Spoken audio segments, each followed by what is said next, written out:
Vice President Kamala Harris has a commanding lead among black voters over former President Donald Trump. A new Florida Atlantic University Main Street research poll found Harris with 60% of the black vote compared to 22% for Trump. But just 3 months away from the election, Trump, who got just 12% of the black vote in 2020, is working to make big gains among this demographic, and in some areas, he may be succeeding. How many of you know a black man who has expressed to you that they're committed to voting for Donald Trump? Okay.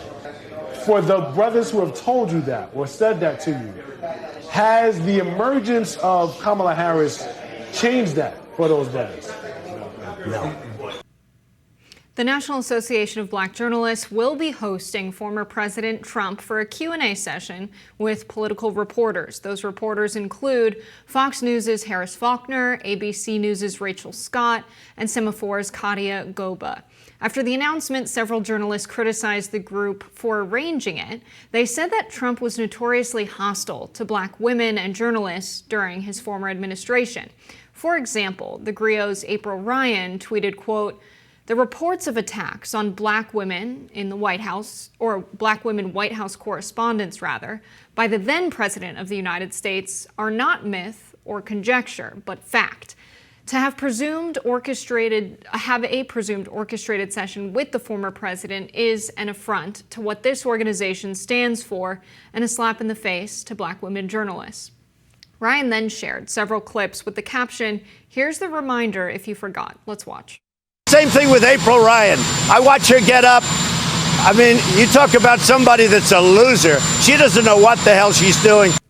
Now, The Atlantic contributing writer Jemele Hill wrote on X, "I stand with my fellow black journalists and NABJ members. The only course of action is for NABJ to rescind their invitation to Trump before this gets any worse." But in a statement on the NABJ's website, the organization president, Ken Lemon, said, quote, "NABJ does not endorse political candidates as a journalism organization, and we welcome the opportunity for them to ask the tough questions that will provide the truthful answers that black Americans want and need to know." Vice President Kamala Harris was also invited, but she said she was unavailable. I think they should absolutely have him speak there and ask him tough questions about his relationship with black Americans or the issues that matter to black Americans and to journalists. The idea that because they don't like him, he should not, or that he's had some combative relationship with the press or specifically black female journalists in the past that he shouldn't speak there is ridiculous. It's a attempt at making your own organization irrelevant. He's the former president of the United States. He might be president again.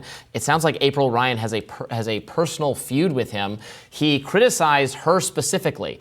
If that is her evidence of him saying things, being hostile to black female reporters, this is just doing total identity politics. He was hostile to her specifically. He was not hostile to, and she happens to be a black female reporter, but he's been hostile with any number of people, and we don't say he's hostile because of XYZ identity affiliation, except I guess in her case is what she's trying to claim.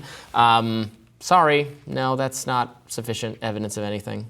Yeah, it is important to say the Harris campaign couldn't find a time to get her there in person because of her travel plans. She said she could appear virtually. She would make time for it. She thinks she's already got this demographic locked up. She's on to She's serving as the Vice President of the United States right now, Robbie. She has a busy schedule, and so she can't be there because she is traveling, but she made time for a Zoom call, and they declined to have her there virtually. So they could have had both of them. They didn't want her over Zoom. I appreciate that. In person or not at all. I agree with that. Yeah, and so maybe they'll find another time for Kamala Harris to address, a smaller group of black journalists. But I think because Donald Trump has had so many situations, I mean, Dorothy Tucker was one person who was at the center of one of these scandals where people were saying that Trump was hostile towards journalists who are black women.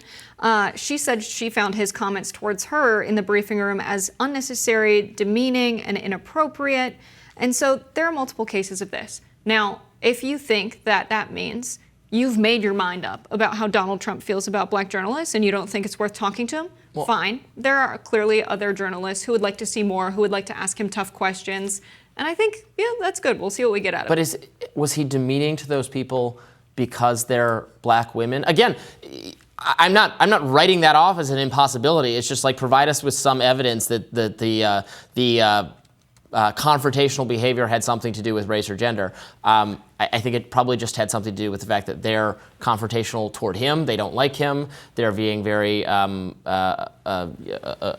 aggressive questions of him, which he doesn't like. But that'd be like saying, the press corps, when they're trying to get answers from Karine Jean-Pierre about anything, about Biden's mental state, about Middle East policy, about Ukraine policy, that they're anti a black woman. Well, no, that's just the press secretary. They're asking her tough questions.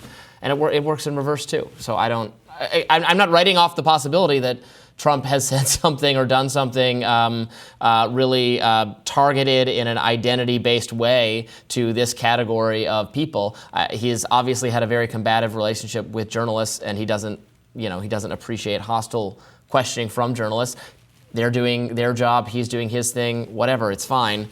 But he has some specific problem with black women I'm not persuaded by that based on him having said something mean about April, and just saying that she's a loser. He didn't say something racial about her, he just said she's a loser. Said she was a loser. In the case of Dorothy Tucker, said don't be threatening during a press conference.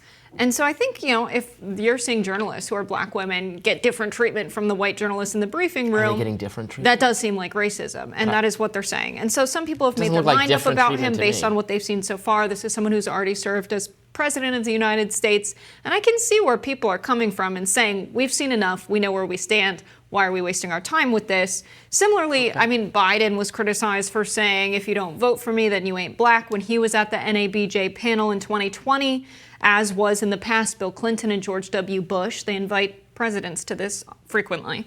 Biden said, unlike the African-American community, with notable exceptions, the Latino community is an incredibly diverse community.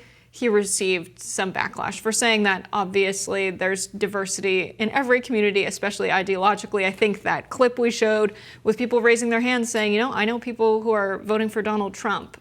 It goes to show that Biden's take there in terms of diversity, whether it's about political thought or cultural diversity, was not taken well. So this is an opportunity where Trump can go and make an absolute idiot of himself. And that would be good for these journalists that are upset he's going as well. Yeah. Clearly there are some black people who appreciate what Donald Trump is saying or the outreach he's doing to their community, or are just frustrated with Democratic leadership. It's still, I think, overwhelmingly likely that Kamala Harris wins the black vote by a good margin, but according to polling, Donald Trump is doing a lot better than Republicans have done in recent cycles with certain minorities who've been pretty much locked up by the Democratic Party. So even slight improvements there, it's not like he has to suddenly win the demographic. Improvements there are going to make a difference, and make a difference in the swing states, which have voters of those demographics there. And if they stay home or they vote Republican, every little bit is going to help. If it's in Michigan, Pennsylvania, Georgia, Wisconsin, Arizona, every little bit's going to help. Yeah, I can't speak for the racial difference here, but I will say scary things happen when people stay in their political silos and don't hear from the other side and don't talk to people and see them as human who have different beliefs from them. And I think I get where people are coming from and saying that this conference has typically been a place of learning and networking and, working with your colleagues that are similar to you. And it's a place for black folks to feel safe and celebrated, as Tyler Davis put it. But also you have Ken Lemon, the president, who has a real power analysis on this, as this is an opportunity to vet someone who's a presidential candidate. It's not an endorsement. Right. And so being able to ask him tough questions, because he could become the president, no thanks to them. No one in the room could vote for him. But it's still important to get commitments from a presidential candidate around how you'll handle the press and journalism in a time when many people feel free speech is under attack. So I can understand both perspectives on this as to, why maybe you wouldn't invite him, because this conference isn't really about fighting for any kind of agenda or pushing the president to answer questions on the black community, on journalism, on free press. And I can understand saying, hey, this is the venue we've got. Let's use our power how we can. I can understand both perspectives. Yeah. We'll have more Rising right after this.